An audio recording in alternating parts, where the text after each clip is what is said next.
Anyways, moving on to the next performance. It's right now. This is exactly, the Telugu wing is going to come on stage now.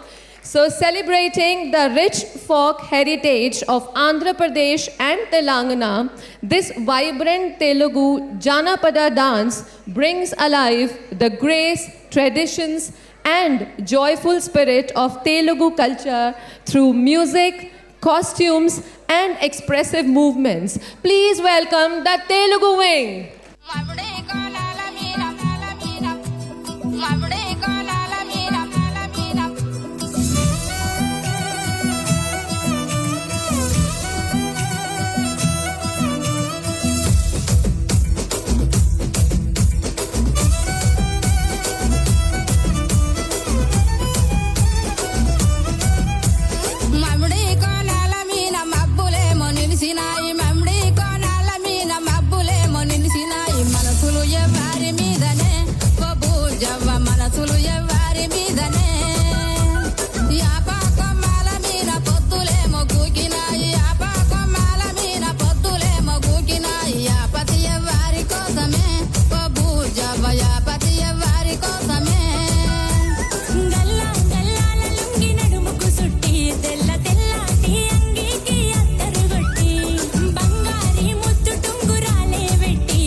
పెట్టుకొని ఎన్నెలోల ఎల్లే త్రికాల చిన్నది